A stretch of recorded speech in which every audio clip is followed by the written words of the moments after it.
Okay, now that I'm done with Explorers of Time, I can move on to Super Mystery Dungeon. What about Gates to Infinity? What?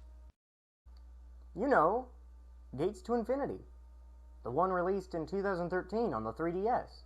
Ah!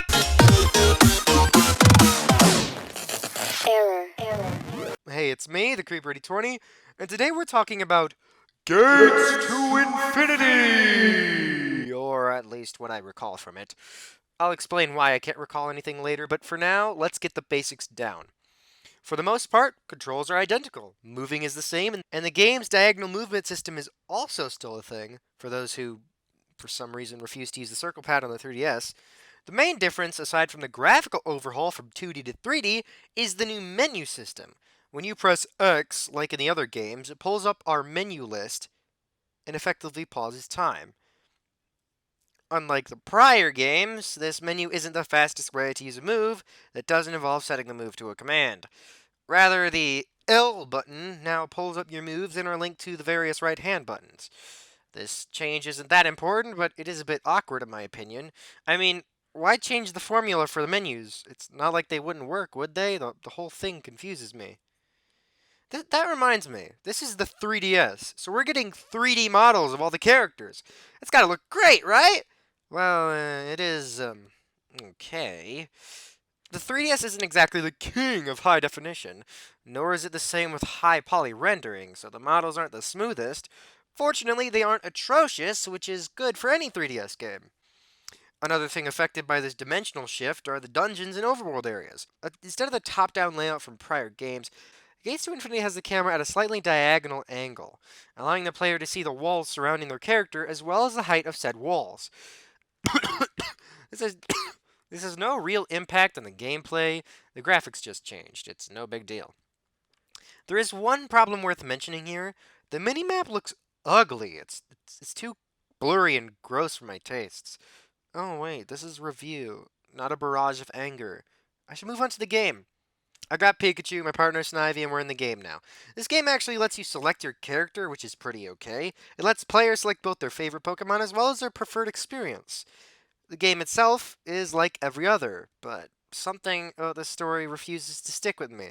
I recall the gist of it, yet during a viewing of some of its segments, I became rather confused. You see, I haven't played the game since the release date. I haven't played it because it isn't fun to go back to, and that is its main problem. For some weird reason, this game isn't as vast as its predecessors, and it lacks in several departments.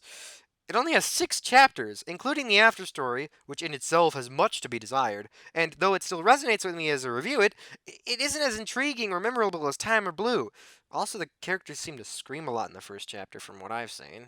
Actually, now that I think about it, a lot of the characters are annoying. Quagsire, specifically. This game has a weird new mechanic that actually wraps into the story of your partner. Your partner wants to make a Pokemon paradise. To do this, you need to gather materials from the many dungeon jobs you take to build facilities for item production and training. One might think this is an incredible addition, but it's really quite useless. There are dozens of items in every dungeon in the game, meaning that you'll have tons of supplies ready prior to even building the farms if you conserve resources and plan ahead. This makes the facilities come off as a wasted addition to the game and were never used at any point in the fragments of my memory of when I first played the game. Now that I think about it, this game is a bit obsessed with the 3D transference. It has several pauses in dungeons and even segments where it acts as the overworld in a dungeon, throwing you into battles like Final Fantasy. It even adds a means of upgrading your moves over time. It is, in a word, disjointed. It just feels like it's separating, dislocating you, the player, from the dungeon world and the overworld and sticking you into a weird limbo. I just can't figure it out. Thanks to the magic of this game, we've got another way to lower difficulty: the item box. This weird mechanical crate acts as a means of allowing the transport of items into the middle areas of dungeons, allowing the ill prepared the power to grab some junk and push through the dungeons. The AI of the Pokemon has also finally settled. No more IQ issues for this Pikachu. Never thought I'd have to say that. This makes playing the game even easier to do, which kind of explains the slow, drawn out chapters. This game expects too little from the players. It's easy, clunky, and did I mention it offers DLC? Who on earth would want to buy that? It's virtually adding nothing to the game! Who thought it was a good idea? Before I blow a fuse and destroy the concept of infinity, let's discuss the game's main gimmick. Magna Gates, Magic Gates. I have no idea what they are. These are just infinite dungeons that can magically appear when you hover your camera over a circle. I can't demonstrate it because of my recording conditions, but it's not even that big of a deal in the gameplay or story aspect, so we're going to wrap this up. In short, Gates is the ill-born child of a new generation that is trying to flaunt its upgrades. It goes too far with certain aspects of its 3D renovations and is more lenient than its predecessors in style and difficulty. It's just watered down, which is upsetting because when I bought the game 7 years ago, it held more promise to me than anything. It's sad to think that a game could wind up feeling so empty and clunky when it is built for a new system, but in a way it makes sense. The formula can't stay the same if the system is different. It needs to be adapted and modified to fit the system's requirements.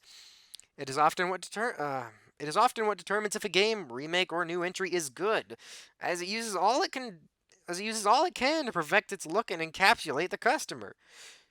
This game just fell flat of that mark. Now, can I please review Super Mystery Dungeon?